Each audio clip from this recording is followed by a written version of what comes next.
मेरा नाम अभिनंदन है। ये मेरे दादाजी के साथ घटी बिल्कुल सच्ची घटना है। ये बात 6 साल पहले की है। उस रात मेरे दादाजी रात के दौरान घर से करीब 4 किलोमीटर दूर थे और उनकी बाइक खराब हो गई। रात के 10 बज रहे थे। रास्ते में गहरी खामोशी और अंधेरे के बीच दादाजी पैदल ही स्कूटी को धक्का लगाते हुए घर की तरफ बढ़ रहे थे। मेरे दादाजी को फोन ऑपरेट करना नहीं आता, तो वो फोन नहीं चलाते हैं, इसीलिए वो घर पर किसी को कांटेक्ट भी नहीं कर पाए।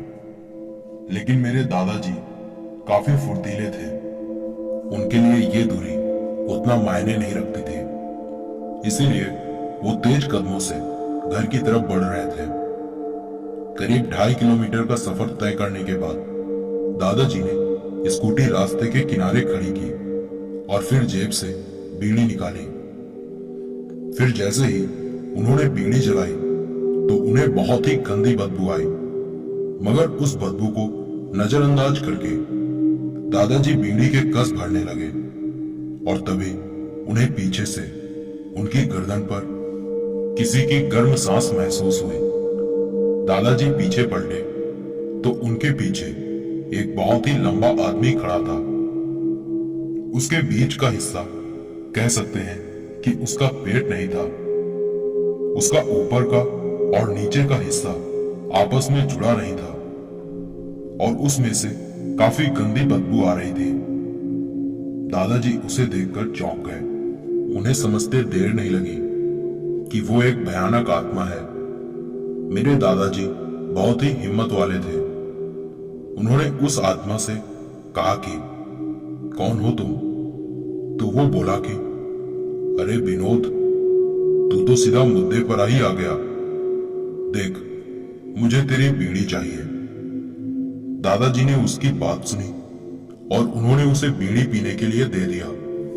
इसके तुरंत बाद दादाजी आगे की तरफ चल दिए, मगर वो आत्मा अब भी दादाजी के पीछे आ रही थी।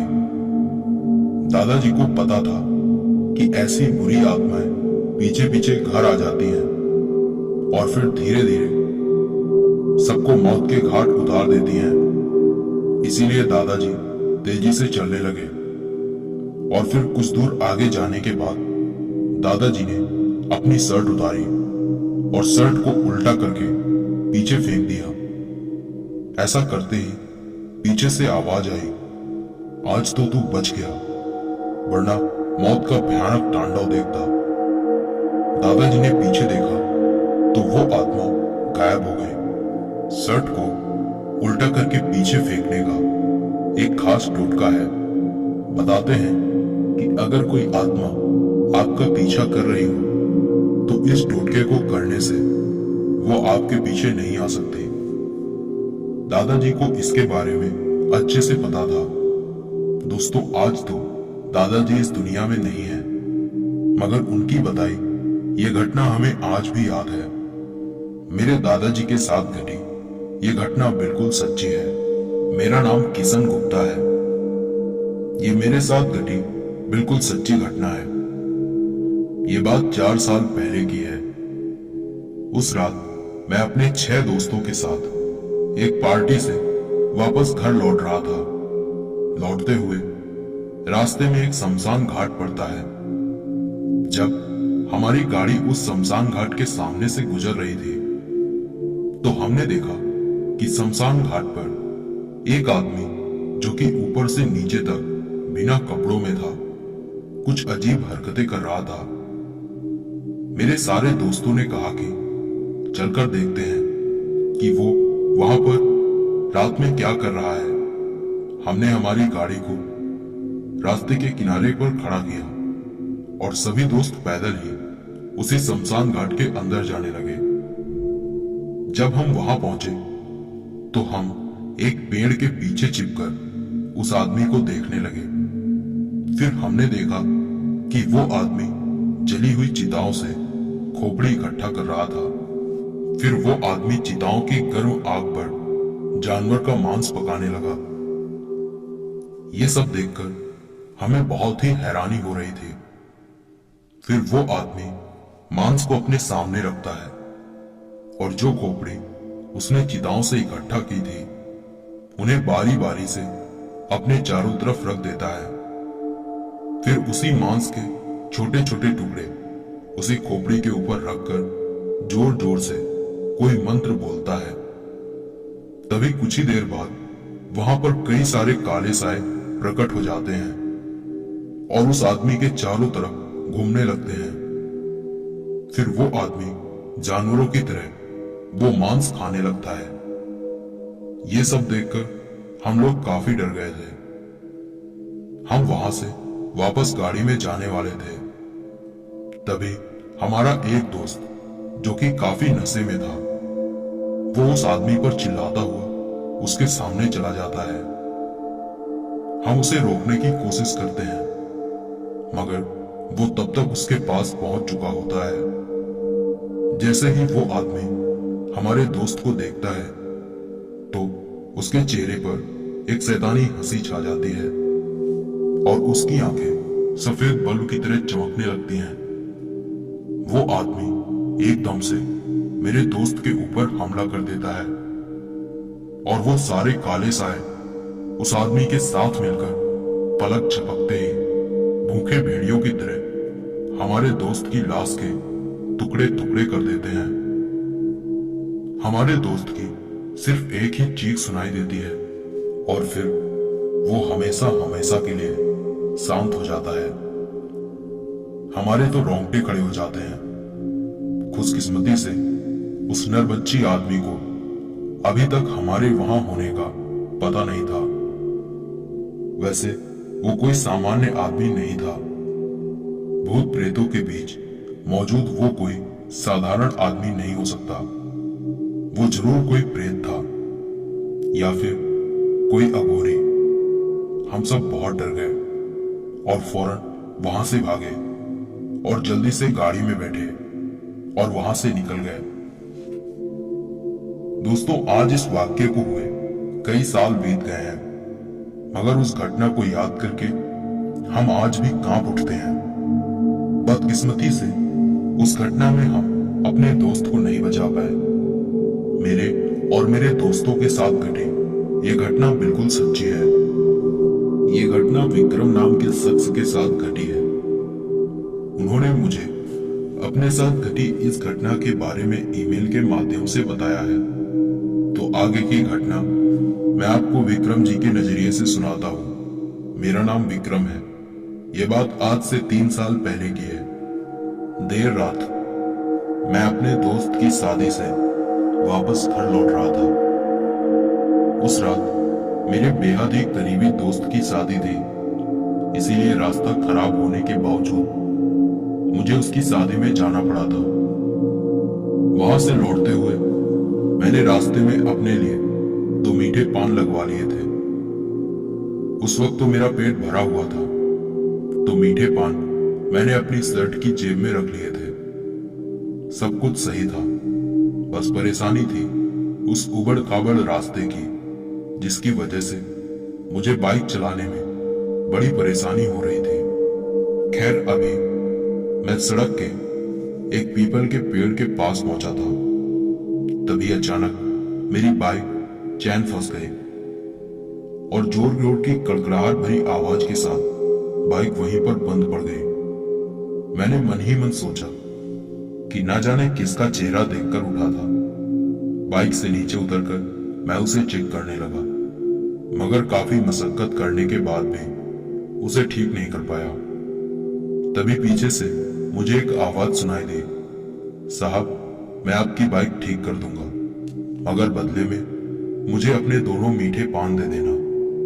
वो सुनकर मैं हैरानी से पीछे की तरफ पलटा तो एक लंबा तगड़ा आदमी जिसने चेहरे पर अंगोछा बांध रखा था मेरे ठीक पीछे खड़ा था। उसके बोलने का तरीका तो ठीक था, मगर उसकी आवाज बहुत ही भारी थी। मैंने हैरानी से उससे पूछा कि तुम्हें कैसे पता कि मेरे पास 2 मीठे पान हैं? तो इस पर उस आदमी ने जवाब दिया कि वो सब छोड़ो साहब, रात काफी हो चुकी है, यहाँ दूर दूर तक आपको कोई दूसरा इंसान नहीं मिलेगा। अगर सौदा मंजूर हो तो मैं आपकी बाइक ठीक कर दूंगा। उस आदमी की बातें बहुत ही अजीब थी और पता नहीं क्यों उस आदमी को देख के मुझे एक अजीब सा डर महसूस हो रहा था। दिल कह रहा था कि भाग जा, मगर मैंने दबी आवाज में उसे हाँ कह दिया। मेरे हाँ कहते ही उस आदमी ने मेरी बाइक पर जोर की लात मार दी तो बाइक उलटकर नीचे गिर गई। वो देख के मुझे बहुत तेज गुस्सा आ गया। मैंने मन ही मन सोचा कि क्या पागल आदमी है। मैंने गुस्से से उससे कहा कि ऐसे बाइक ठीक करते हैं मेरी बात पर। उसने जवाब दिया, शांत रहो साहब, यहाँ की हवा को तेज आवाज पसंद नहीं है। आपकी बाइक ठीक हो चुकी है, मुझे दोनों मीठे पान दे दो और सौदा पूरा करो। उसकी बात सुनकर मैंने सोचा कि ये ऐसे नहीं जाएगा, तो मैंने जेब से एक मीठा पान निकाला और उसे दे दिया और वापस आकर अपनी बाइक उठाने लगा। बाइक उठाकर जब मैंने उसे स्टार्ट करने की कोशिश की तो मैं हैरान रह गया। बाइक बिल्कुल ठीक हो चुकी थी। मैं जल्दी से बाइक में चढ़ा और वहां से आगे निकल गया। कुछ दूर आगे जाने के बाद मुझे बाइक थोड़ी भारी महसूस हुई। तभी पीछे से आवाज आई, साहब सौदा पूरा नहीं हुआ, एक मीठा पान अभी भी तुम्हारे पास है। सौदे में गद्दारी करके तुमने अच्छा नहीं किया। यहाँ की हवाओं को गद्दारी अच्छी नहीं लगती। इतना सुनना ही था कि मैंने सक पकाकर पीछे देखा तो वो आदमी मेरे पीछे बैठा था और जब मेरी नजर बाइक के शीशे पर पड़ी तो शीशे में मुझे उस आदमी का भयानक चेहरा दिखा, जिसे देखकर मेरे रोंगटे खड़े हो गए। तभी पीछे से फिर आवाज आई, सौदा पूरा करो साहब, वरना मारे जाओगे। इतना सुनना था कि मेरे पसीने छूट गए। कपकपाते हाथों से मैंने उसे मीठा पान दिया। पान लेते ही वो भयानक रूह हवा में धुआं बनकर गायब हो गए और मैं चक्कर खाकर बाइक समेत नीचे गिर पड़ा। रास्ते पर घिसटने से मुझे बहुत ही गहरी चोटें आई थी। मैं दर्द से खरा उठा। फिर किसी तरह लड़खड़ाते हुए मैंने बाइक उठाई और उसे वापस स्टार्ट किया। किस्मत से वो स्टार्ट हो गई और भगवान का नाम लेकर मैंने आगे का सफर तय किया। उसके बाद मेरी आज तक हिम्मत ही नहीं हुई उस रास्ते से कहीं जाने या फिर आने की। दोस्तों, आज भी जब उस रात के बारे में मुझे कुछ भी याद आता है तो मैं सहम जाता हूँ। मेरे साथ घटी ये घटना बिल्कुल सच्ची है। मेरा नाम उत्कर्ष है। आज मैं आपको अपने और अपने भाई के साथ हुई एक भयानक घटना के बारे में बताने जा रहा हूँ। ये बात तब की है जब मैं और मेरा भाई हमारे अंकल के घर टीवी पर मैच देखने गए थे। मैच देखकर हमें बहुत मजा आया और जब इंडिया जीता तो उस वक्त हमारी खुशी देखने लायक थी। मगर मैच खत्म होते होते काफी रात हो गई थी। अंकल के घर से हमारा घर 5 मिनट की दूरी पर था। रात के 10 बज चुके थे। हम दोनों भाई अंकल के घर से बाहर निकले और सीधा हमारे घर की तरफ आगे बढ़ने लगे। हालांकि अंकल के घर से हमारे घर के बीच में कोई घर नहीं था, बस बीच में एक अस्पताल था जो कि किसी कारणवश बंद हो चुका था। हम दोनों उस अस्पताल के पास से ही गुजर रहे थे। तभी न जाने मेरे भाई ने क्या देखा कि वो जोर से चीख पड़ा। मैंने अपने भाई की तरफ देखा तो वो सच में काफी डरा हुआ था। फिर तभी उसने मुझे अस्पताल की तरफ देखने का इशारा किया। तो जब मैंने अस्पताल की तरफ देखा तो पहले तो मुझे सब कुछ सामान्य लगा, लेकिन जब मेरी नजर अस्पताल की छत पर पड़ी तो मेरे भी रोंगटे खड़े हो गए। मैंने देखा कि अस्पताल की छत से नीचे पैर लटकाकर कई सारे आदमी और औरतें बैठी थी। उन सब के चेहरे बुरी तरह से जले हुए थे। वो सब अजीब तरह से हंस रहे थे और हमें अपने पास बुला रहे थे। हम दोनों काफी डर गए और जल्दी से वहां से भागे। फिर बाद में पता चला कि कई साल पहले अस्पताल में अचानक आग लगने से कई लोगों की मौत हो गई थी। तब से वो अस्पताल भी बंद हो चुका है। साथ ही उन मरे हुए लोगों की आत्माएं आज भी वहां भटक रही हैं। ये मेरे और मेरे भाई के साथ घटी बिल्कुल सच्ची घटना है। मेरा नाम अभिषेक परमार है। जो बात मैं आपको बता रहा हूं, ये सब मेरे साथ अभी पिछली होली के दिन हुआ था। दरअसल मेरे गांव में होली को बड़े धूमधाम से मनाया जाता है, जो कि शायद आप सब भी मनाते होंगे। मगर मुझे क्या पता था कि उस दिन की होली मेरे लिए खून की होली में बदल जाएगी। मैं अपने 4 दोस्तों के साथ होली की रात खेतों के बीच ताश पत्ते खेल रहा था। हम सबने भांग खाई हुई थी। मेरे 2 दोस्त तो और भी कई तरह के नशे कर बैठे थे। तभी मेरा एक दोस्त बोला कि भाई तुम लोग पत्ते बांटो, मैं पेशाब करके आता हूं। ये कहकर वो उठकर चला गया। मैं और बाकी मेरे दोस्त अपने अपने पत्ते देखने लगे। इसी बीच मेरी नजर अपने दोस्त पर पड़ी तो मेरे होश उड़ गए। दरअसल वो इतने नशे में था कि वहीं पास की कब्र पर पेशाब कर रहा था। मैंने उसे चिल्लाकर कहा कि अबे पागल, खुद भी मरेगा और हमें भी मरवाएगा। दूर हट उस कब्र से और अपनी गलती के लिए माफी मांग। मेरी बात सुन। बाकी दोस्तों ने मुझसे कहा कि क्यों चिल्ला रहा है, पेशाब ही तो कर रहा है वो। इस पर मैंने उन्हें जवाब दिया कि अबे तुम लोगों को दिखाई नहीं दे रहा है क्या, वो कब्र पर पेशाब कर रहा है। तो इस पर मेरे दोस्तों ने कहा कि हाँ तो क्या हो गया, चल हम सभी उसी कब्र पर पेशाब करके आते हैं, फिर देखते हैं कि क्या हो जाएगा। इतना कहकर वो सब उसी कब्र पर पेशाब करने के लिए जाने लगे। मैंने उन्हें मना किया, मगर नशे में उन लोगों ने मेरी एक नहीं सुनी, जबकि वो मुझे फट्टू कहकर बुलाने लगे और वो सारे उसी कब्र पर पेशाब करने लगे। मैं चुपचाप वहीं के वहीं बैठा रहा। जब वो सब पेशाब करके वापस आए तो उन्होंने मुझसे कहा कि क्या भाई अब बोल, कुछ हुआ हम लोगों को? अब तू भी इन फिजूल के लफड़ों से बाहर निकल जा, मुर्दा थोड़े ही आ जाएगा हमसे बदला लेने। ये कहकर वो सब हंसने लगे और वापस बैठकर पत्ते फेंकने लगे। मगर तभी वहां का मौसम अचानक बदलने लगा। आसपास के पेड़ जोर जोर से हिलने लगे। मेरे कुछ समझ में आता कि तभी मेरे दोस्त जोर जोर से चीखने चिल्लाने लगे। वो सब अपनी अपनी गर्दन पकड़कर ऐसा बर्ताव करने लगे जैसे कि कोई उनका गला दबा रहा है। उनकी मरणतौल चीखें सुन मेरा कलेजा मुंह को आ गया। तभी अचानक उन सब के मुंह से खून निकलने लगा और वो मुंह के बल नीचे गिर पड़े। ये देखकर मेरी चीख निकल गई और मैं झिझक कर पीछे हट गया। तभी उन सब के शरीर तेजी से खिसकते हुए उसी कब्र की तरफ जाने लगे।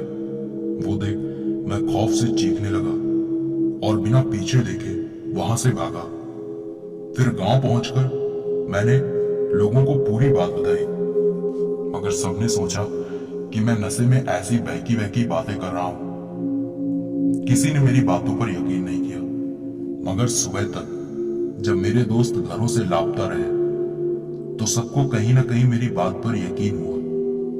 फिर गांव के लोगों के साथ मैं उसी जगह पर पहुंचा तो मैंने देखा कि उस कब्र के आसपास की मिट्टी खून से सनी हुई थी। गांव वालों ने उस कब्र को खोदना शुरू किया तो कुछ देर बाद जब उस कब्र को पूरी तरह से खोदा गया तो जो नजारा हमारे सामने आया वो सच में दिल दहला देने वाला था। मैंने देखा मेरे दोस्तों की लाशें उसी कब्र में एक नरकंकाल के साथ पड़ी हुई थी। वो देख मेरे पैरों के नीचे की जमीन निकल गई। मेरे दोस्तों के परिवारों में मातम पसर गया। अगर वक्त रहते उन सब ने मेरी बात सुन ली होती तो आज वो सब जिंदा होते। मेरे और मेरे दोस्तों के साथ घटी ये घटना बिल्कुल सच्ची है। दोस्तों, ये थी हमारी आज की कहानी। मुझे उम्मीद है कि आपको ये कहानियां जरूर पसंद आई होंगी।